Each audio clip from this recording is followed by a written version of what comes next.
En Bolivia existe un complejo arqueológico que podría ser la computadora más antigua del mundo. Y hoy veremos por qué. Quédate hasta el final porque lo que descubriremos va a desafiar tu percepción de la historia. En el techo del mundo, a casi 4.000 metros sobre el mar, donde el aire es tan fino que quema los pulmones y la historia es tan densa que aplasta la imaginación, yace una anomalía. Es la hora bruja del altiplano. La luz del amanecer incide en los bordes afilados de los bloques H, creando líneas de pura luz que delatan su perfección antinatural. Aquí se encuentra Pumapunku, parte del gran complejo de Tiwanaku. Esto no es una ruina.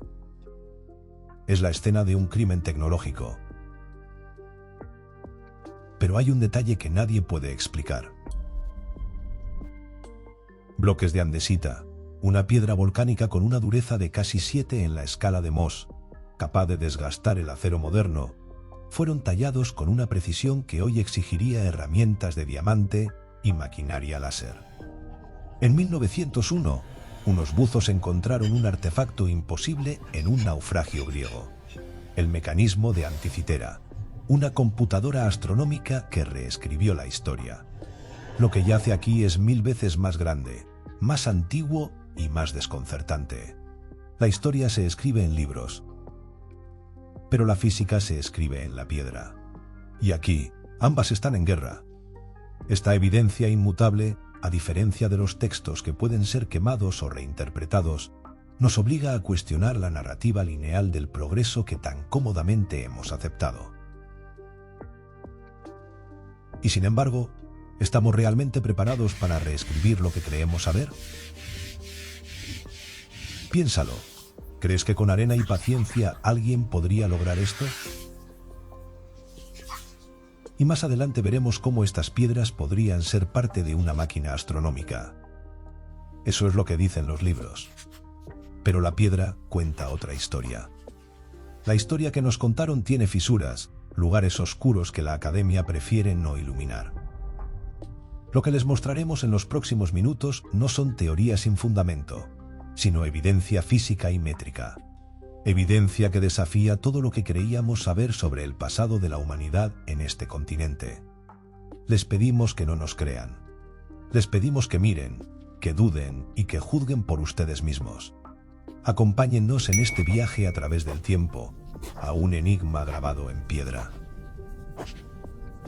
Este es el comienzo de una investigación que podría cambiarlo todo. Abróchense los cinturones. Para comprender la profundidad de la ruptura, primero debemos construir la historia que nos contaron.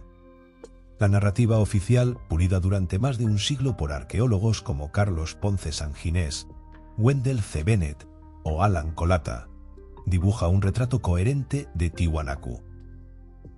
La sitúa como la capital de un vasto y próspero imperio andino, un faro de civilización que floreció, según las dataciones arqueológicas aceptadas, aproximadamente entre los años 500 y 1000 de nuestra era. Su corazón, nos dicen, era un complejo ceremonial grandioso. El templo de Kalasasaya, un inmenso recinto amurallado desde donde sus sacerdotes astrónomos observaban los solsticios para predecir las estaciones. La pirámide de Akapana, una montaña sagrada artificial que imitaba el paisaje divino. Y la icónica Puerta del Sol, interpretada como un sofisticado calendario de piedra para regir el ciclo vital de la agricultura. La falta de una escritura legible forzó a los primeros investigadores a depender de la iconografía y la tradición cultural. Vieron en la figura central de la puerta al dios creador, Viracocha, y en los monolitos a sus guardianes sagrados. Era la historia de un pueblo de fe, constructores devotos cuya vida y arquitectura giraban en torno a sus dioses y a los ciclos de la naturaleza. Nos mostraron sus ingeniosos campos de cultivo elevados, los Suka Kuyus, como prueba de su conexión con la tierra. Nos hablaron de una civilización cuya ciencia, según esta visión, estaba al servicio de su religión. Era una historia hermosa, lógica y, sobre todo, tranquilizadora. se ajustaba a nuestro molde de lo que una civilización antigua debía ser. Nos contaron la historia de un templo, porque templo es la respuesta fácil para todo aquello que no comprendemos del mundo antiguo. Esta interpretación, aunque poética, simplifica en exceso y quizás ignora deliberadamente las piezas que no encajan en el rompecabezas. Una narrativa perfecta. Quizás demasiado perfecta. Porque a pocos metros de este centro ceremonial yace algo que no encaja, algo que no tiene lógica, algo que rompe el equilibrio y amenaza con demoler toda la estructura. Siento que nos han contado solo la mitad de la historia. ¿Y si la otra mitad lo cambia todo? Pero si estas piedras no fueron talladas con cinceles, ¿cómo demonios lo hicieron? Si este enigma ya te está sorprendiendo, suscríbete ahora porque en un momento veremos la parte más impactante. Olvidemos las teorías y veamos la evidencia innegable. Esta es la historia que aceptamos. Ahora olvidémosla. Y miremos de cerca. Realmente cerca. Entre los años 80 y la década de los 2000, el arquitecto e investigador Jean-Pierre Protzen, de la Universidad de Berkeley, junto a la investigadora Stella Nair, viajaron a Tiwanaku no para interpretar símbolos, sino para medir la piedra con la frialdad de un perito forense. Su testimonio, publicado en su libro de 2013, The Stones of Tiwanaku, es el primer golpe a la narrativa oficial. Las superficies son perfectamente planas, escribieron. Protzen y Nair midieron los bloques con herramientas de precisión, reportando tolerancias de apenas más o menos 1 milímetro y detectando verdaderos ángulos de 90 grados en la durísima andesita. Esto no se logra golpeando piedra con piedra. Protzen intentó replicar los cortes con las herramientas de la época, martillos de piedra y cinceles de bronce. Fracasó estrepitosamente. Concluyó que los bloques no fueron simplemente tallados, fueron maquinados. Una palabra que no debería existir en el vocabulario de la Edad del Bronce. La evidencia no está abierta a interpretación. Es métrica, es física. Son milímetros, y los milímetros no mienten. Y el segundo golpe es aún más demoledor. No es un solo bloque. Son cientos. Los famosos bloques H, por ejemplo, tienen dimensiones casi estandarizadas de aproximadamente 97 por 99 por 55 centímetros y un peso estimado de 600 kilogramos. No es arte. Según esta interpretación, es producción en masa. La comunidad académica se dividió. El descubrimiento de Protzen y Nair abrió una guerra silenciosa en el mundo académico. Un laberinto de dudas. Por un lado, la arqueología tradicionalista, con figuras como John Janusek, que basándose en décadas de estudios sobre el terreno, proponen contrahipótesis aceptadas. Su argumento es la navaja de Occam. La explicación más simple es la correcta. Sostienen que una dedicación de tiempo casi inimaginable, el uso de abrasivos minerales como la arena y el agua, y cadenas de transmisión de conocimiento artesanal, podrían, teóricamente, producir estos resultados. Recalcan un hecho crucial. Nunca se han hallado en Tiwanaku herramientas metálicas de una dureza comparable al diamante que pudieran realizar estos cortes. Para ellos, atribuir una tecnología desconocida es una fantasía. La verdad se siente esquiva, ¿no es así? ¿De qué lado estamos realmente? Por otro lado, ingenieros y arquitectos modernos. Su contraargumento es la física de materiales. Afirman que la paciencia y la abrasión no pueden crear superficies planas a nivel micrométrico ni ángulos rectos perfectos en una piedra tan dura y quebradiza como la andesita. Es como pedirle a un artesano del siglo XVI que fabrique un microchip con un martillo. La herramienta es fundamentalmente inadecuada para la tarea.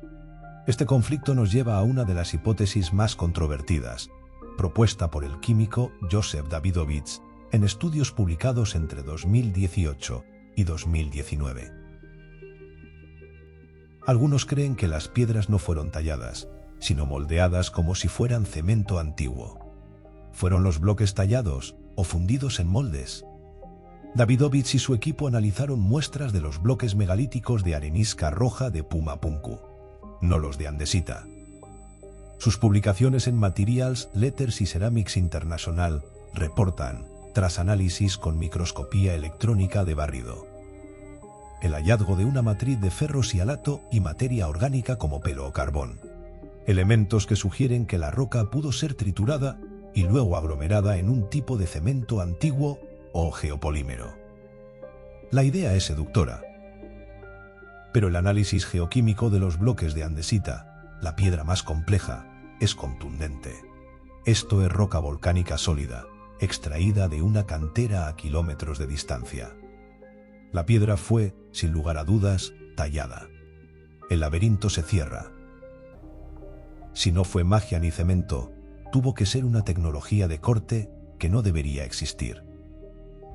¿Por qué la historia oficial ignoró esto?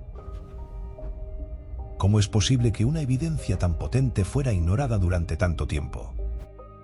Una posible respuesta reside en un sesgo sistémico del siglo XX, la tendencia a interpretar toda complejidad no comprendida como ritual. Si no sabemos para qué es, debía ser para los dioses. Pero, ¿y si la función no era religiosa, sino matemática?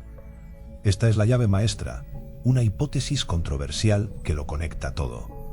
La Puerta del Sol. La narrativa oficial la llama calendario. Pero un análisis más profundo, como el del investigador austriaco Arthur Poznański, sugiere algo más. Las 48 figuras que flanquean al dios central no son meros adornos. Su número, su posición, su distribución, según esta línea de investigación, parecen codificar ciclos astronómicos mucho más complejos que el simple año solar.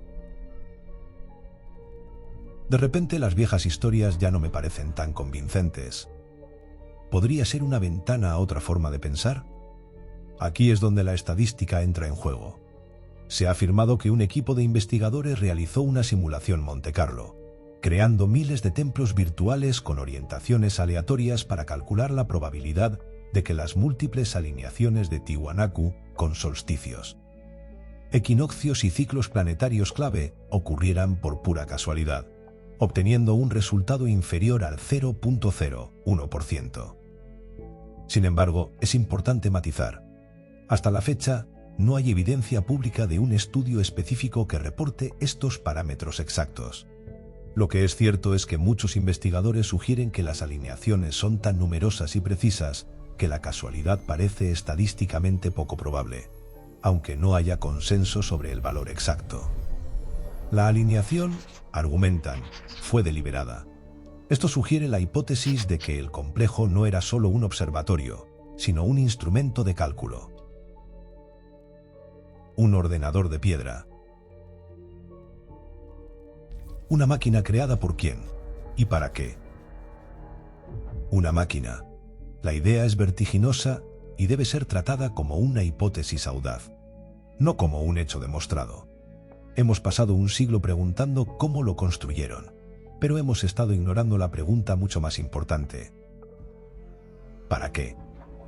Una máquina de esta precisión, que según un informe de la revista Nature, incluye una losa de arenisca de 8.12 por 3.86 por 1.2 metros, con un peso estimado de 83 toneladas, no se construye para seguir al sol y planificar cosechas. Eso sería como usar una supercomputadora para jugar al 3 en raya. Se construye para calcular algo mucho, mucho más grande. ¿El qué? Una de las teorías más fascinantes apunta a un ciclo cósmico que obsesionó a casi todas las culturas antiguas: la precesión de los equinoccios. El lento bamboleo del eje de la Tierra que completa un ciclo cada 25.920 años. Calcular ese ciclo requiere miles de años de observación continua y una matemática sofisticada. Esta hipótesis propone que era una computadora diseñada para pensar a escala generacional, a escala cósmica.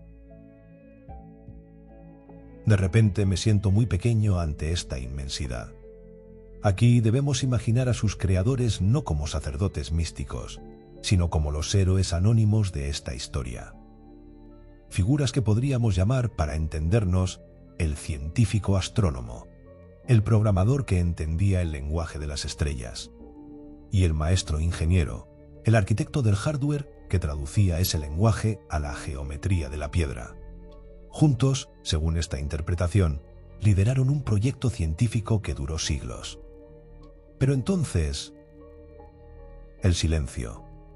Toda esta acumulación de conocimiento, esta proeza tecnológica, se desvaneció.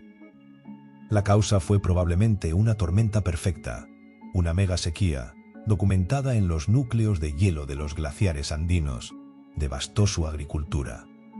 La sociedad se desestabilizó. Y en el caos, como sugiere la teoría del colapso sociopolítico, es probable que la élite científica, los guardianes de este conocimiento avanzado, se perdiera o fuera neutralizada. El conocimiento, al no estar en libros sino en la práctica y en la propia piedra, se perdió para siempre. La tragedia de Tiwanaku, desde esta perspectiva, no es que su civilización colapsara. Las civilizaciones siempre caen. La verdadera tragedia es la amnesia, la pérdida de una biblioteca de conocimiento que no estaba escrita en papel, sino en la misma estructura del universo. Hemos pasado siglos buscando vida inteligente en las estrellas, sin darnos cuenta de que quizás las preguntas más profundas sobre el cosmos ya fueron respondidas aquí, en la Tierra, y luego olvidadas.